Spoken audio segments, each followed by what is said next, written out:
Capital Record, where we defend free enterprise and capital markets because we believe in the dignity of the human person. Hello and welcome to David Bonson's Capital Record, brought to you by National Review. Today we have the distinct pleasure of going through one of the most enjoyable topics in all of economics, the US dollar. And we're going to do it in the context of a great cultural crisis of responsibility.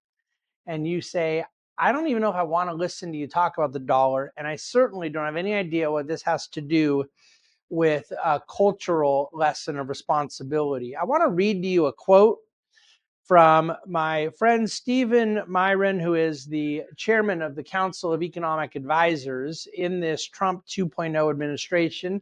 He's been a guest here on Capital Record at least a couple of times. He served in the Treasury Department in Trump 1.0, Harvard PhD, very smart guy. And I confess that he has said some things as of late that I'm not fully on board with.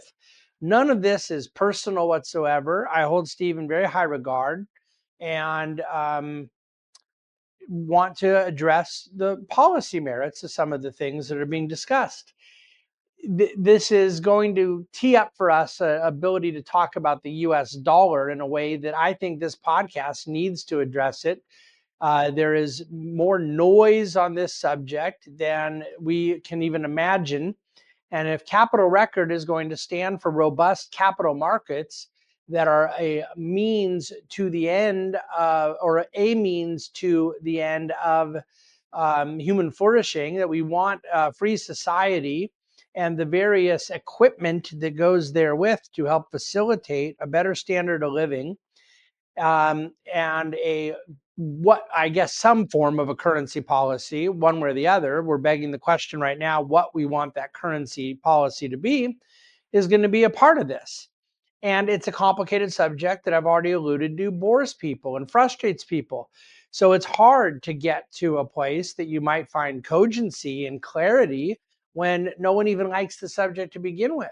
But why I have to tackle it, besides the fact that I do find it interesting and important, is that I have to clear up what I believe is a pretty persistent misunderstanding about the subject. And my friend Steve gave us a lot of fodder with this quote. I'm going to read you word for word. While it is true that demand for dollars has kept our borrowing rates low, it has also kept currency markets distorted. The process has placed undue burdens on our firms and workers, making their products and labor uncompetitive on the global stage, forcing a decline of our manufacturing workforce by over a third since its peak, and a reduction in our share of world manufacturing production of 40%. There are other unfortunate side effects of providing reserve assets. Others may buy our assets to manipulate their own currency to keep their exports cheap. In doing so, they end up pumping so much money into the US economy that it fuels economic vulnerabilities and crises. For example, in the years running up to the 2008 crash, China, along with many foreign financial institutions, increased their holdings of US mortgage debt, which helped fuel the housing bubble, forcing hundreds of billions of dollars of credit into the US housing sector without regard as to whether the investments made sense. China, therefore, played a meaningful role in creating the global financial crisis. I read this and then I digested it and I wrote notes and I reread it. And even now, as I'm reading it again, fully aware of what it was going to say, because that's why I'm reading it, because I personally and purposefully chose to do Capital Record today about this. Even as I'm now reading it again, I cannot believe what I'm reading. I wrote a book called Crisis of Responsibility to address a deeper level of understanding of what took place in the global financial crisis of 2008, and suggested that narratives which excluded certain actors so that we could only focus on our chosen actor, whether it would be out of a political left-wing bias or political right-wing bias or an anti-Fed, but whatever the case may be, all of which was going to have nuggets of truth in it, but dishonesty from omission, that all of those things amounted to a crisis of responsibility whereby we were unwilling to assess responsibility to the actor most culpable, which were individuals that wake up every day and look in the mirror and act. And our deep desire to say that the Fed's interest rate policy forced people to borrow money irresponsibly, or forced people to not pay back money they could afford to pay back, or that poor regulation, or that a lot of leverage at Wall Street, or whatever we want to say, all of which again is nuggets of truth, and all of which involves people being responsible for their own role there, but all of which neglects to address the fundamental fact of covetousness run amok, of rank financial excess and recklessness at a Main Street level, that then was compounded by people in many, many cases perfectly able to pay their bills, choosing not to for the simple reason that they could avoid paying them, therefore they did avoid paying them. So that remains my narrative of financial crisis. And I don't know that Steve would disagree with any of that. But when we say China played a meaningful role in creating the crisis, and the reason is that they were, and I cannot believe this verb. And by the way, I should say too, not just because he's my friend, I would give this benefit of the doubt to anybody. I've done it many times where I said something, and when I rewatch it in a podcast or on television later, I realize I would have chosen a different verb or a different adjective. So it's entirely possible that it wasn't a great choice of words, and I don't want to overthink it. But there are plenty of people who do think it literally, and Steve certainly said it literally, forcing that China buying our mortgage debt helped fuel the housing bubble, which is untrue. It allowed China to invest in our housing bubble. It did not create the housing bubble. China did not buy non-agency residential mortgage back. China bought the securities from Fannie and Freddie that were backed by conforming loans, where China would have fueled a decline in those loan standards, or decline in American people's willingness to pay their bills, or the willingness of our US financial sector to go desperately push up the supply of these mortgage products that China was buying. It's just fundamentally untrue that China was creating the crisis. They were investing in the crisis that we created. But forcing hundreds of billions of dollars of credit into the housing sector, it is absolutely untrue that it forced any money in the housing sector. We created mortgage bonds because it was in the housing sector. All Fannie and Freddie could do are buy loans that banks underwrote. Banks did the underwriting and sold the loans that were conforming to Fannie Freddie standards to Fannie and Freddie. And then China bought some of those bonds. In no way, shape, or form was China forcing hundreds of billions of dollars into our housing sector. And then it says, without regard to the quality of the investments, whether or not these investments made sense. These had a implicit guarantee through the charter of Fannie Mae and Freddie Mac made by Congress. I agree, it was an utterly stupid and reckless policy. I've already done a Capital Record podcast about the implicit guarantee. But whether or not the investments made sense, they were collecting a yield spread to buy what was essentially backed by the United States government. They were getting a higher yield than what is explicitly backed by government to buy what was implicitly backed by government. And how do I know this investment made sense? Because the government did back it. They did take it on. They did pay every single bondholder, including the Chinese government and Chinese banking system that bought these bonds, 100 cents on the dollar. So whether or not these investments made sense, they made perfect sense. They were buying what we did. China didn't put a gun to our head and force us to come up with Fannie and Freddie. China didn't make anybody do this. Congress did it. So to now blame the Chinese government investing in our folly on our folly is totally irrational. China played a meaningful role creating the global financial crisis. No, they did not.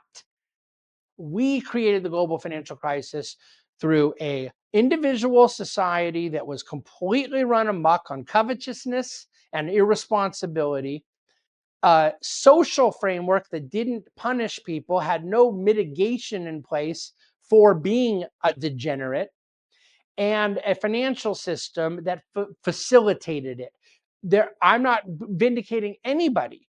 What I'm saying is that putting this blame on China because they had a lot of dollar-based US reserves that then they were forced into the mortgage system is categorically untrue. Now, let's go back to the basic question about the dollar itself. What Mr. Myron is doing here, Stephen is questioning if it's even true that the US benefits from being the world reserve currency. And what he says is, it's true that demand for dollars has kept our borrowing rates low. I'm sorry, that may be the biggest understatement you are ever going to hear in economics. And I promise you, he knows better. It's exactly the benefit of being the world's reserve currency is that it significantly impacts our funding cost. And now, is this relevant?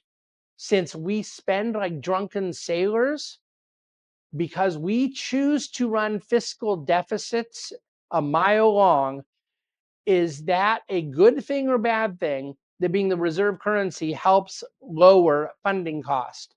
Or are we going to blame that on China too? Are we going to blame that on creditor nations? This, to me, has everything totally backwards.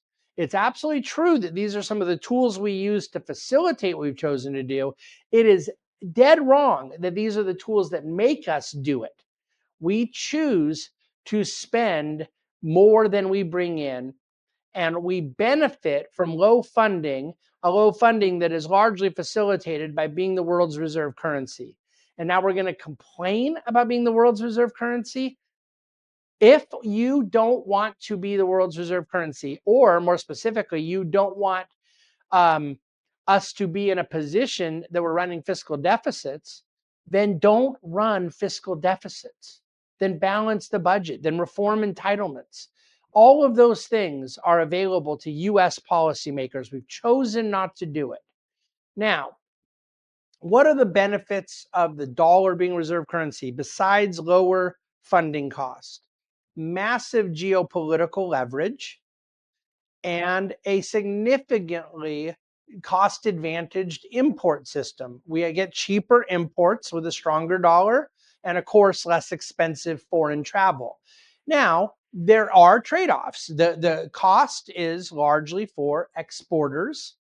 It makes us, especially our multinational companies. I mean, we have very few companies that only sell overseas, but most of our companies that make product are selling to a domestic audience and have a foreign audience. And as a multinational company like that, a stronger dollar is putting more pressure on margins, and that is indisputably true. So the question is, how do you undo this? Well, you simply don't. Now, what you could say is we don't want to be the world's reserve currency anymore. What I would suggest we're doing wrong here is talking about the benefits of being of having a strong currency or having a weak currency, as opposed to the benefits of the thing that create that.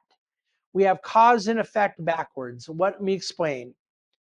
If you have a strong dollar, forget whether or not a strong dollar is helpful or hurtful, because it depends on what hat you're wearing and the magnitude of dollar strength and the magnitude of dollar weakness that you're discussing. But the question is whether or not the thing that creates the stronger or weaker dollar is itself good. Analyzing this as if it were always an absolute subject is illogical. This is a relative issue. Stronger or weaker compared to what? What is the reason that we have a generally strong currency? Because we have open markets, we have a free flow of people and capital. the mobility of capital and the freedom of our people. They can leave the country, come and go, do deals all over the world, and capital can go with them, come back in. Foreigners can invest in our country. Our people can have their capital go overseas. The mobility of capital gives us a position of strength. And that mobility of capital is a byproduct of us being a free society. I wouldn't trade it for anything in the world. The reason that other countries have no chance of being the world's reserve currency, people talk about the Chinese yuan surpassing the dollar as reserve currency with no flight, no mobility of capital, with capital flows constricted as they are. Give me a break. At the end of the day, it is not about whether or not the dollar strength or weakness is an advantage. It's whether or not being a free country is an advantage. And it is. And we have a stronger dollar because we're a freer country. Now, one of the negatives is it does give other countries the ability to use their dollar reserves as a means of manipulating their currency to their own competitive advantage. That is true. My question is, do we have tools in our toolbox? My first question, I have two. My first question is, do we have tools in our toolbox to mitigate or prevent that manipulation besides surrendering? I promise you we do. Secondly, are we sure that we are complaining about their manipulation and not about them mitigating the effects of our manipulation? In other words, those in glass houses cannot throw stones. I know that it is true, and Steve would say this, and many others bemoan it, and it needs a policy response, that some countries use their dollar reserves as a weapon towards their own policy objectives. They can manipulate their currency effectively. Do we attempt to use the fact that we settle balance of payments, our current account deficit, with the world's reserve currency, which is our own US dollar, that we use interest rate policy from our from our central bank, use quantitative easing, use all sorts of tools available in our toolbox to manipulate our own currency? At the end of the day, there's simply no question that every country is looking after their own best interest. And we get frustrated when other countries do it, but often because they're getting in the way of us doing something that's impeding them. We ought to be using an America First policy objective, but undermining reserve strength, currency strength is absolutely not an America First. A strong dollar is a byproduct of a strong country, and a weak dollar or weak currency is a byproduct of a weak country. We have rule of law, we have robust capital markets, we have free flow of capital and mobility of people. That is what gives us dollar strength. That's what's going to continue to give us dollar strength. We must find another way to mitigate any occasions of currency manipulation, which we have every ability to do, without blaming other countries for our moral and legal and financial errors, like the great financial crisis. We have a crisis of responsibility in our country that's been going on since the 1960s that is embedded in the cultural and moral fabric of the nation that desperately needs spiritual and moral repair.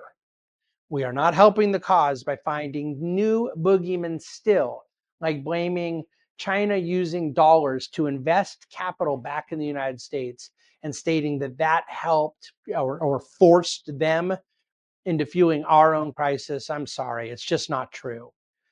Strong dollar, king dollar, strong currency, dependable rule of law. This is the framework of honest weights and measures that drive a free society towards our aim of human flourishing. Thank you for listening to David Bahnsen's Capital Record.